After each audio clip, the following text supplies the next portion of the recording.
අද අපි මේ හොයාගෙන ආපු මාතෘකාව නම් ලංකාවේ ගොඩක් දෙනෙක්ගේ හදවතට ගොඩක් කිට්ටු එකක්. විශේෂයෙන්ම යතුරුපේදී ගැන උනන්දුවක් තියෙන අයට මේක මාරම වැදගත් සාකච්ඡාවක් වෙයි. අනිවාර්යයෙන්ම. මොකද අද අපි මේ කතා කරන්න යන්නේ ලංකාවේ බයික් මාකට් එකේ දැවැන්තම ඒ වගේම අර උණුසුම්ම තරංගයක් තියෙන තැනක් ගන්නනේ. ඔව් ඒ තමයි 160cc කාණ්ඩය. සාමාන්‍යයෙන් කෙනෙක් තමන්ගේ දාඩිය මහන්සියෙන් හරි අමාරුවෙන් එකතු කරන සල්ලි වලින් බයික් එකක් ගන්නවා කියන්නේ ජීවිතේ ලොකුම හීනයක් හැබෑ කර ගන්නවා වගේ වැඩක් නේ. සහතික ඇත්ත. ඉතින් එහෙම වියදම් කරන සල්ලි වලට උපරිම වටිනාකමක්. ඒ කියන්නේ අන්තිම සතේටම වටිනාකමක් ලැබෙන්නේ මේ කාණ්ඩයේ තියෙන කොයි බයික් එකකින්ද කියලා තමයි අද අපි මේ ගැඹුරින්ම කොයලා බලන්න යන්නේ. හරියටම හරි. අද මේකට මූලාශ්‍ර විදියට අපි ප්‍රධාන වශයෙන්ම තෝරාගෙන තියෙන්නේ ලිපි සහ දත්ත කිහිපයක්. ඒ තමයි ඉන්දියානු බයික් මාකට් එක සම්පූර්ණයෙන්ම කණපිට ගෙහුවා කියන්න පුරවන් බජාජ් සමාගමේ අලුත්ම තාක්ෂණයෙන් ආපු පල්සර් N160 කියන යතුරුපදියයි ඒකට කෙලින්ම තරඟට ඇවිත් තියෙන හීරෝ සමාගමේ Xtreme 160R 4V කියන බයික් එකයි ගන්න තියෙන තොරතුරු. ඔව් ඒ කියන්නේ අර ගොඩක් දෙනෙක් දන්න නමින් කියනවා නම් හීරෝ හංක් 160R කියන යතුරුපදිය. මේ බයික් දෙකම එකිනෙකට නොදෙවෙනි විදිහට කරට කර සටනක් දෙන දෙකක්. ඉතින් අපි බලමු අත්තටම මේකෙන් ඉදිරියෙන් ඉන්නේ කවුද කියලා. මේක හරිම සිත් ගන්නාසුළු මාතෘකාවක් වෙනව නොඅනුමානයි. ඇත්තටම මෙහෙමයි අපි මේ බයික් දෙකේ ඇණයක් ගානේ ගලවලා බලන්න කලින් මුලින්ම තේරුම් ගන්න ඕනේ ඇයි මේ 160cc කියන කාණ්ඩය මේ තරම්ම ජනප්‍රිය වෙලා තියෙන්නේ කියන කාරණය. ඔව්. ඉස්සර නම් අපිට මතකයි පාරේ වැඩිපුරම දැක්කේ 100cc නැත්නම් 125cc බයික්. ඊට පස්සේ 150cc ආවා. හැබැයි දැන් මේ 160cc තමයි හැමෝගෙම අවධානය දිනාගෙන තියෙන්නේ. මේකට ප්‍රධානම හේතුව තමයි මේකෙන් හැදෙන අර කදිම සමතුලිතතාවය. එහෙමත් නැත්නම් ස්වීට් ස්පොට් එක.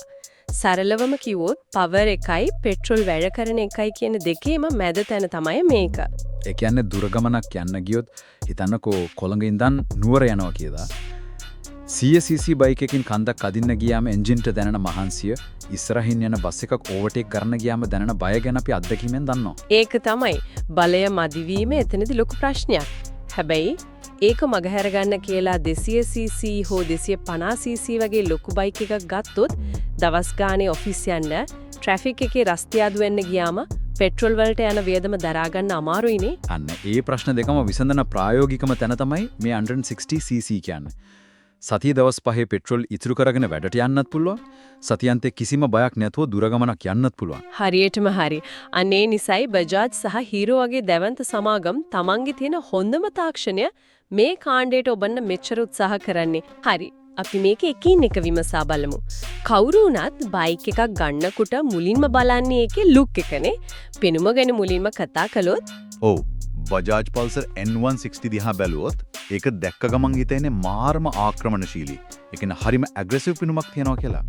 මේ මූලාශ්‍රවල පැහැදිලිවම කියනවා ගොඩක් අය මේකේ ඉස්සරහා පෙනුම Yamaha MT-15 බයික් එකට සමාන කරනවා කියලා.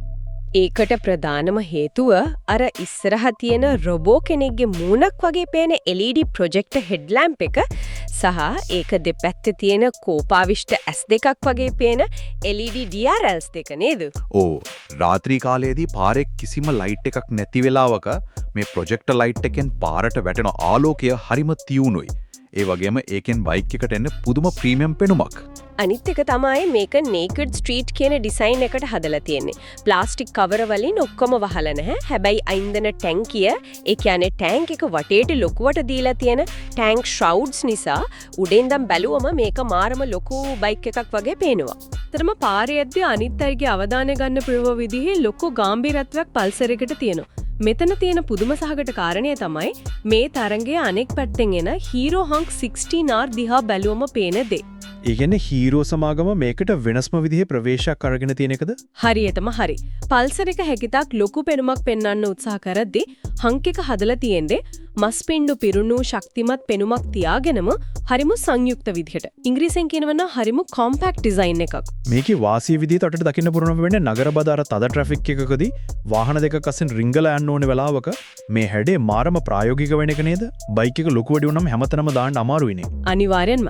ඒ වගේම හංක් එකේ තවත් විශේෂත්වයක් තමයි හෙඩ්ලයිට් එක, ටේල් ලයිට් එක සහ ඉන්ඩිකේටර්ස් කියන මේ සම්පූර්ණ ලයිට් සිස්ටම් එකම ෆුල් LED වීම. දැන් කාලේ බයික් එකක සාමාන්‍ය බල්බ් තියෙනවා ගැන ටික පරණ තාක්ෂණයක් විදිහටනේ සැලකෙන්නේ.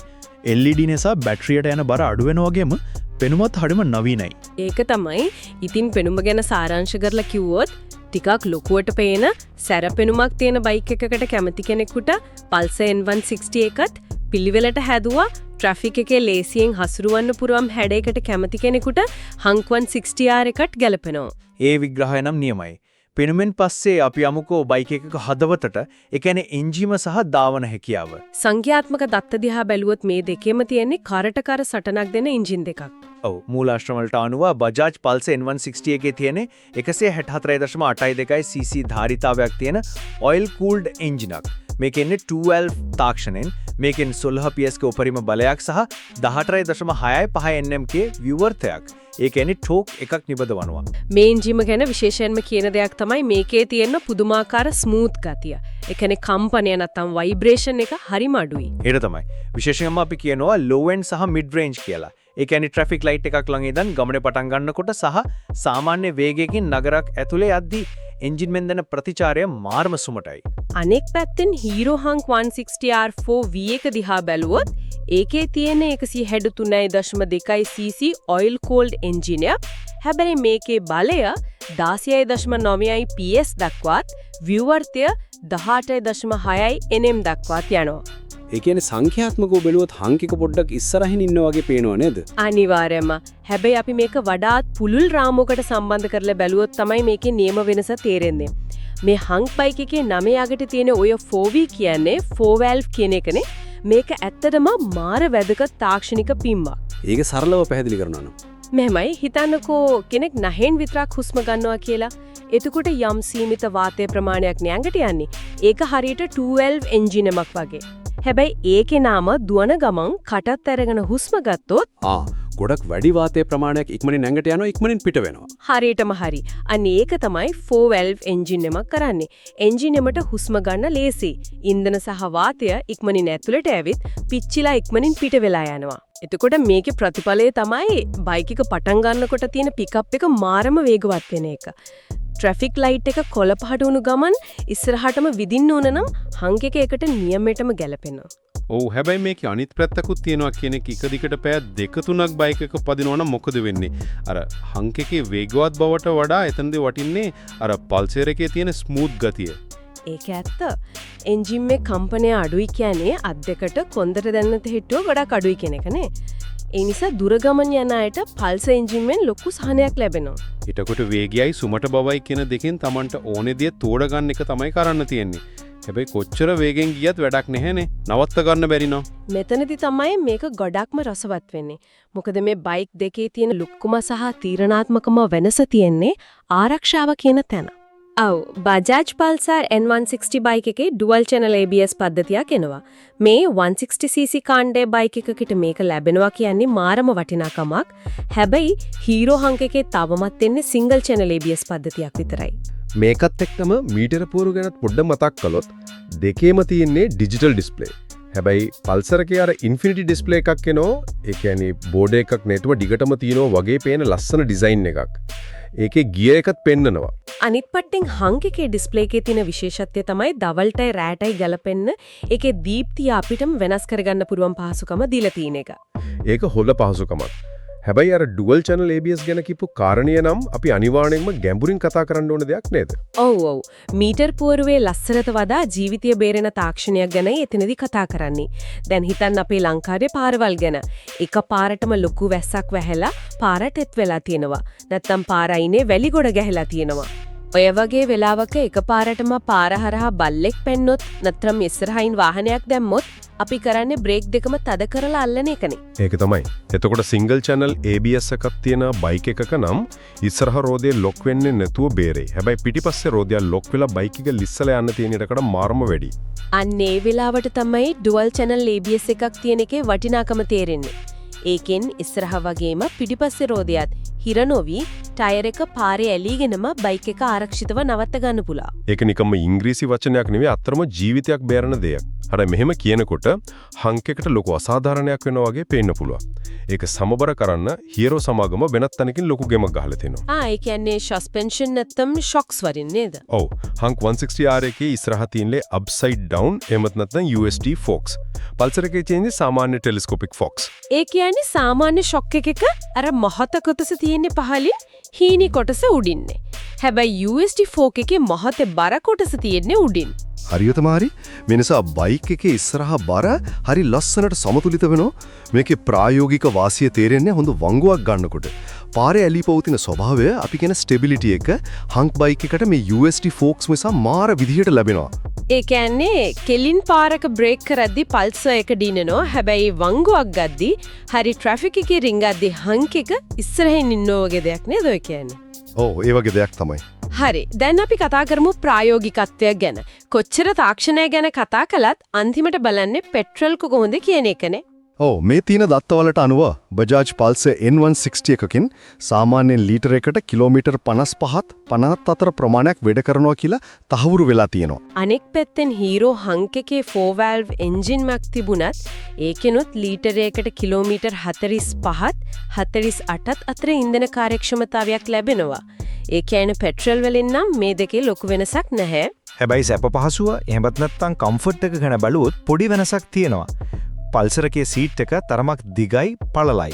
මේ නිසා පිටිපස්සේ යන කෙනාට හොඳට ඉඩකඩ තියෙනවා. ඕ පවුලේ දෙන්නෙක්ට ගමනක් යන්න පල්සරක ගොඩක් පහසුයි.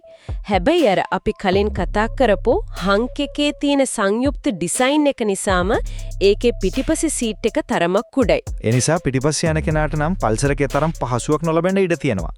ප්‍රායෝගිකත්වය ගැන කතා කරද්දී අපි අනිවාර්යයෙන්ම සාකච්ඡා කරන්න ඕනේ අනිත් කාරණා දෙක තමයි මිල සහ නඩත්තුව.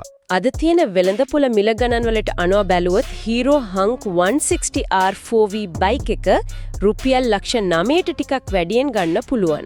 සාමාන්‍යයෙන් ලීසින් එකකට යනවා නම් මූලික ගෙවීම විදිහට රුපියල් ලක්ෂ 2කමාරත් 3ත් අතර ගාණක් ගෙවලා මේක අතට ගන්න පුළුවන්. තෙන් බජාජ් පල්සර් N160 බයික් එකේ ඉහළම මාදිලිය ඒ කියන්නේ අර USD ෆෝක් සහ ඩුවල් ABS එන ප්‍රීමියම් මාදිලියේ මිල රුපියල් ලක්ෂ 9.5 පැනලා යනවා. දැන් කෙනෙකුට හිතෙන්න පුළුවන් පල්සර් එක රුපියල් 5500ක් විතර මිල වැඩි නේද කියලා. ඔව්. හැබැයි එතනදී අපි කල්පනා කරන්න ඕනේ අර කලින් කිව්ව ඩුවල් channel ABS වගේ ජීවිතය බේරන ආරක්ෂිත පද්ධතියක් වෙනුවෙන් ඒ 50000ක වැඩිපුර මුදල ගෙවන එක පාඩුද කියන එක. ගොඩක් දුරට ඒ මුදලක ඒක සාධාරණයි. අනික තමයි නඩත්තුව. මේ සමාගම් දෙකේම අමතර කොටස් ලංකාව පුරාම ඕනෙතරම් තියෙනවා. හැබැයි අපි හැමෝම දන්න යථාර්ථය තමයි බජාජ් සමාගමේ අමතර කොටස් වල මිල ගණන් සාපේක්ෂව අඩුයි වගේම ඕනෙම තැනකින් හොයාගන්න ලේසියි කියන එක. ඉතින් මේ හැම දෙයකින්ම අදහස් වෙන්නේ මොකක්ද? මේ සාරාංශය ගත්තොත් අපිට හරි පැහැදිලි මේ බයික් දෙකකින් එකක්වත් නරක නැහැ. හැබැයි මේ දෙක හදලා තියෙන්නේ වෙනස්ම අවශ්‍යතා තියෙන පාරිභෝගිකින් ඉලක්ක කරගෙන. සහතික ඇත්ත යම් කෙනෙක් බලාපොරොත්තු වෙන්නේ උපරිම ආරක්ෂාව, රාත්‍රී කාලයේ හොඳ ආලෝකය සහ සුමුත ධාවනයක් නම් ඒ කෙනාට බජාජ් පල්සර් N160 තමයි හොඳම තේරීම වෙන්නේ. හැබැයි අනිත් පැත්තෙන් කෙනෙක් හොයන්නේ අර නවීන USD ෆෝක්ස් තාක්ෂණයෙන් ගැන සුපිරි බැලන්ස් එකක්, හොඳ පිකප් එකක් සහ නගරයේ තදබදේ අස්සෙන් කිසිම ගේම් එකක් නැතුව රිංගාගෙන යන්න පුරුවන් සැහැල්ලු හැසිරීමක් නම් අන්න ඒ කෙනා අනිවාර්යෙන්ම යන්න ඕනේ Hero Hunk 160R 4V එකට. මේ හැම දෙයක්ම කතා කරනකොට මේකෙන් ඉතා වැදගත් ප්‍රශ්නයක් මතුවෙනවා. මේ සාකච්ඡාව පුරාවටම අපි දැක්කා මේට අවුරුදු කිහිපයකට කලින් ලොකු ගාණක් දීලා ගන්න 250cc හෝ 300cc වගේ ලොකු බයික් වල විතරක් තිබුණ තාක්ෂණයන් දැන් මේ සාමාන්‍ය 160cc කාණ්ඩයකත් ඇවිල්ලා තියෙනවා. ඔව්, dual channel ABS, USD Fox, projector lights වගේ දේවල්. එහෙමනම් අනාගතයේදී වෙන්නේ මොකද්ද? ලක්ෂ ගණන් දීලා ගන්න ලොකු එන්ජින් තියෙන බයික් වලට තමන්ගේ අධික මිල සාධාරණීකරණය කරන්න මීට වඩා මොන වගේ අලුත් තාක්ෂණයන්ද ගේන්න වෙන්නේ? 160cc යනු අනාගතේ නව 250cc කාණ්ඩය බවට පත්වෙමින් තියෙනවද කියන එක අපි හැමෝම හිතලා බලන්න ඕනේ දෙයක්. ඒක නම් ඇත්තටම මාරම කල්පනා කරන්න වටින අදහසක්. කාලයත් එක්ක තාක්ෂණය සාමාන්‍ය මිනිස්සුන්ට කොච්චර කිට්ටු වෙනවද කියන්න මේ බයික් දෙකම කබිම උදාහරණ. අද අපි මේ ගැඹුරු විමර්ශනයෙන් 160cc කාන්දේ දෙවන්තන් දෙන්නෙක්ගේම ඇතුළාන්තය හාර උස්සල බැලුවා. තමන්ගේ පෞද්ගලික අවශ්‍යතාවය අනුව වඩාත්ම නිවැරදි තීරණය ගන්න මේ තොරතුරු ලෝක උදව්වක් වෙයි කියලා අපි විශ්වාස කරනවා. මේ දේවල් අහගෙන හිටපු සැමටම ගොඩක් ස්තුතියි. තවත් මේ වගේම සාකච්ඡාවකින් අපි නැවත හමු වෙමු.